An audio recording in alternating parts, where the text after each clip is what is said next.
The morning of the floods, I was working in the dispatch center. We had 9 people on. We had upstaffed just in case something did come of the storm. We started getting the first round of calls reporting the flame or flare that was being seen in the sky throughout Montecito. The explosion happened and we saw the large 300-400 foot flames up in Montecito.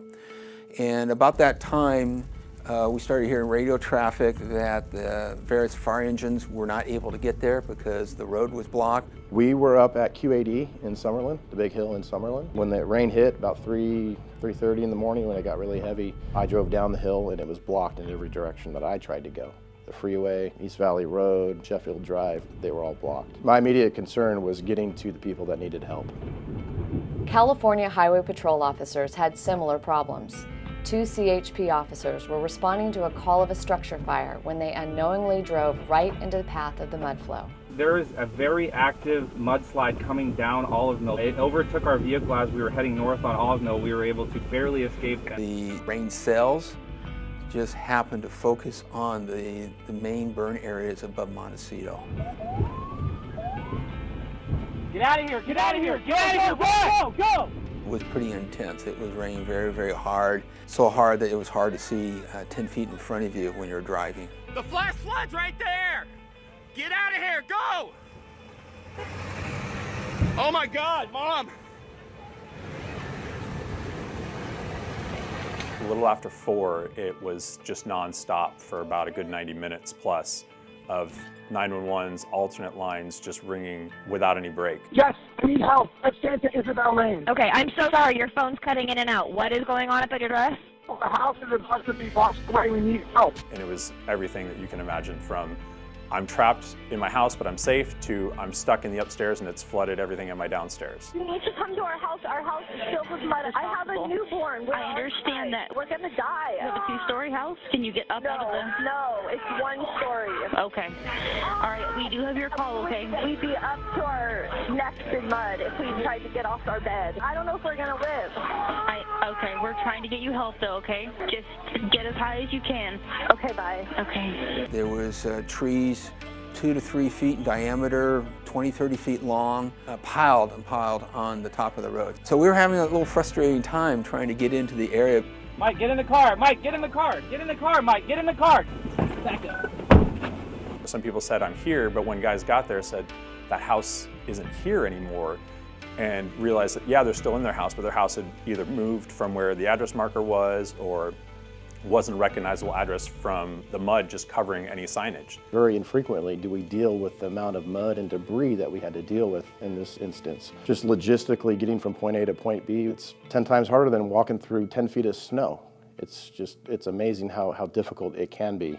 Vehicles couldn't go through 8-10 feet of mud, so ultimately the search and rescue people as well as the fire people, they just had to hike through it, including the dogs that came there. And that's very taxing. Yeah, it was really scary. We have an 8-year-old in the house. You couldn't see anything for hours because it was so dark outside. Finally, the light started coming. We started seeing some help come. The majority of debris flow that came down from the canyons brought along rocks and trees, and as it came down and hit the upper areas of the Montecito urban area, it started collecting a lot of additional debris, cars. One time I saw a refrigerator floating by. There were a lot of cars that had flown down, and so we were checking those cars to make sure there wasn't anybody in them. And then we came to the Oaks neighborhood. One of our members noticed a light blinking up in an attic of a house. And we went to investigate, and we made voice contact with the father of a family of 5 that had been trapped. At that point, we initiated a rescue, and we spent a couple hours in that neighborhood rescuing a couple dozen people from their houses. What I call legitimate rescues, where people are hurt and they would have been hurt further had they not been rescued, there was dozens. The rescues included 14-year-old Lauren Canton, who'd been buried for hours in mud and debris and was pulled out by firefighters who heard her cries. As far as just rescues of getting people out of the mud-infected area and getting them somewhere else, there was hundreds. The Coast Guard responded almost immediately that morning as soon as the first light hit with their helicopters. In addition to the Coast Guard, we had our air support unit, which responded that morning as well with 2 Huey helicopters. We also had a Ventura County Sheriff's Office helicopter. So we had an incredible response in terms of initial rescue helicopters that made it to Santa Barbara. It was surreal to see 6 or 7 helicopters all doing hoist rescue side by side. That's just not something that we trained for. It's not something I ever thought that I would see. It was probably as close to a Hurricane Katrina type rescue incident as we're probably going to see in this county. I think people who tried to get out of their homes and tried to get to safer ground quickly realized that as soon as they stepped in that mud, I mean, they were just engulfed in it. You know, they couldn't get out of it. The helicopter was a very necessary tool for that morning.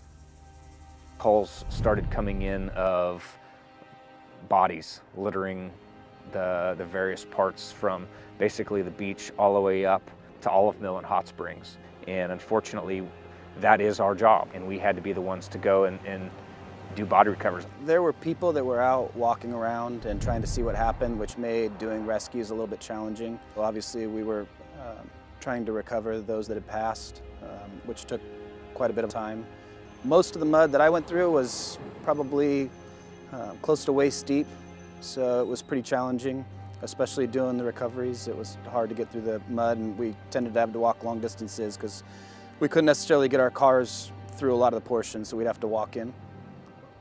You know, I've been doing this job a long time, and I guess going through my mind was we got to keep working, so which we did.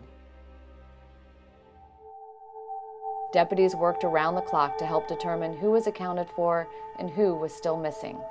A family assistance center was set up to help families find their loved ones. The highest priority right now really is the effort to find the 3 Montecito residents who are still missing. All of these people are missing from households where other family members have perished. Teams of search crews are actively searching areas where these victims may be in the hopes of finding them and providing closure to their agonized family members. The coroner's office worked to identify and notify those who lost loved ones to this tragedy. In all, we lost presumably 23 members of our community from 2 years of age to 89 years old.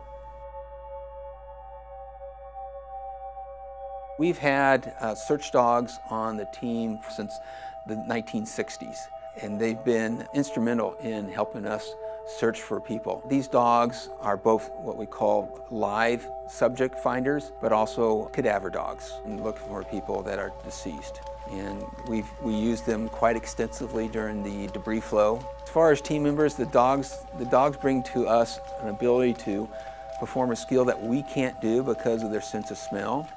I've been on searches that the dogs have found people both alive and deceased that we would never have found them. Over the first week of the debris flow, we rescued countless people. The armored vehicles were instrumental in saving lives and performing rescues. Your conventional vehicles could not get to where we needed to go. So by having those vehicles, we were able to do rescues and no doubt save lives in the end. We were able to access 2-story balconies and rooftops and make evacuations through there. We evacuated chickens, dogs, roosters, I think a couple of goats at one point, and we're really able to help people get to where they needed to be. In the aftermath, Montecito was left in shambles, prompting a massive cleanup effort. The 101 was completely covered with mud and was shut down in both directions for 12 days. Resources were brought in from near and far to help with the cleanup.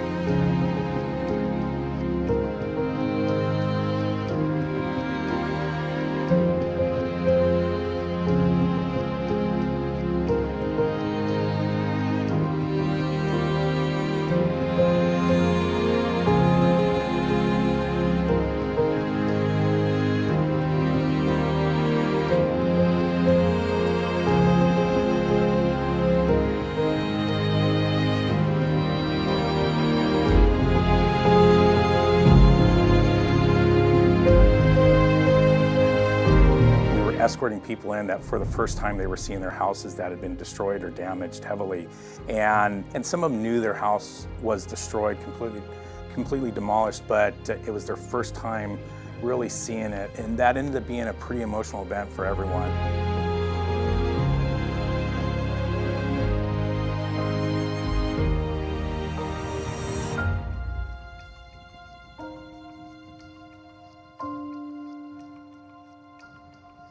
The threat's not gone away. The threat is still there, so the community has to be aware of it, not panicked or scared, but aware and prepared. The watershed is so damaged, it's going to take years before it actually gets healthy again and grows back to where it will be less likely to move. And looking towards the future to prepare, I think the most important thing is for everybody that lives, in the potential affected areas to have a plan. Talk to your children if you have children. Have a communication plan with people outside the area so you can let them know that you're okay. Know what you're going to do, and this should be thought of beforehand. Know what things you're going to take, medicines, glasses, documents, and part of that plan is know where you're going to go. I've lived here and worked here for 20 years, so I call this home. Santa Barbara community in of itself has really come together in this, in this tragedy. And it's unfortunate that it takes that, but it also shows the dedication, it shows the solitude of the people, it shows the willingness to help, our fellow community members. So it's pretty amazing. That's what makes our community, is the ability to reach out and help those that either are in distress or they may not have as much. I've been fortunate to grow up in this community, and I've seen this year in, year out of others stepping up to help others, and that's just what makes Santa Barbara, Santa Barbara. It's amazing to see the response and see how many people are getting involved, and it's not just the first responders anymore. It's seeing everyday citizens who have nothing to do with first responders or public safety wanting to do something to help out and help their fellow citizens in the area, and I think it's great. And even though we're from different departments, the community of first responders, when we come together for these emergencies, we have very good communication from the fire departments or from police departments or from the highway patrol. And the minute we put those calls out, everyone responds. They knew what the mission was, and we all worked very well together. It's something that's very interesting to be a part of, and all of the brothers and sisters I work with in the public safety community, it's great to see how well they come together despite the uniform. The Sheriff's Office is a very spread out organization, very decentralized. We have a lot of functions that we do. But everybody had a piece of this in one way or another. Both before and during and certainly subsequent to the event, people really stepped up and they really did what they had to do to protect our community, to respond to this awful situation, and then to assist people in the aftermath of it. And I've had countless people explain how appreciative they have been of our deputies and our support personnel in their empathy and in their compassion and in their assistance. And what makes me proud is that they've done this not just on a one-off basis on the day that it happened, but this has been a sustained effort over the course of weeks, and it will go into months. And we've never been tested that way before, but we certainly were tested this time, and I think rose to the occasion.